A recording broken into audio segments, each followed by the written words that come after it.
Según la tradición, la historia de la Iglesia Católica comienza con Jesucristo y sus enseñanzas, C4 a.C., C30 después de Cristo, y la Iglesia es una continuación de la comunidad cristiana primitiva, establecida por los discípulos de Jesús. 1. La Iglesia considera que sus obispos son los sucesores de los apóstoles de Jesús, y el líder de la Iglesia, el obispo de Roma, también conocido como el Papa, el único sucesor de San Pedro. 2. Quien ministró en Roma en el siglo I.D. C. después de su nombramiento por Jesús como jefe de la Iglesia.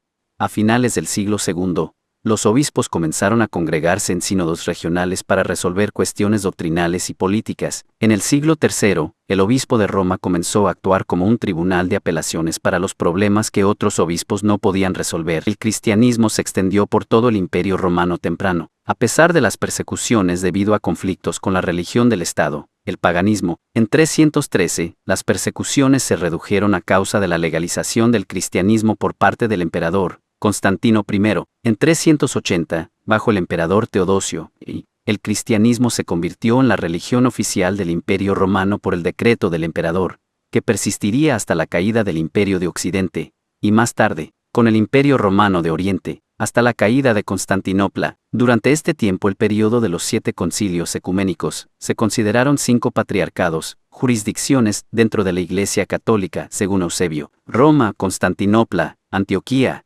Jerusalén y Alejandría, conocido como la Pentarquía. Después de la destrucción del Imperio Romano de Occidente, la Iglesia en Occidente fue un factor importante en la preservación de la civilización clásica, estableciendo monasterios y los misioneros que envían para convertir a los pueblos del norte de Europa.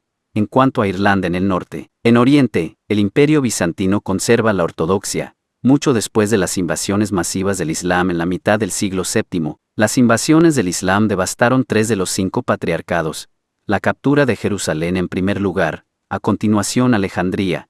Finalmente, en la mitad del siglo VIII, Antioquía. Todo el período de los próximos 5 siglos fue dominada por la lucha entre el cristianismo y el Islam en toda la cuenca mediterránea. Las batallas de Poitiers y Toulouse conservaron el oeste católico, a pesar de que la propia Roma fue arrasada en 850, y Constantinopla sitiada. En el siglo VI, las ya tensas relaciones entre la Iglesia griega, sobre todo en el este, y la Iglesia latina en Occidente, se convirtió en el cisma de Oriente y Occidente, en parte debido a los conflictos por la autoridad papal. La Cuarta Cruzada y el saqueo de Constantinopla por los cruzados renegados demostraron la brecha final. En el siglo XV chica, y, en respuesta a la Reforma protestante, la Iglesia participa en un proceso de reforma sustancial y renovación conocida como la Contrarreforma. En siglos posteriores, el catolicismo se extendió ampliamente en todo el mundo a pesar de experimentar una reducción de su control sobre las poblaciones europeas, debido al crecimiento del protestantismo, y también a causa de escepticismo religioso durante y después de la Ilustración. El Concilio Vaticano II en la década de 1960 introdujo los cambios más significativos en las prácticas católicas desde el Concilio de Trento 4 siglos antes,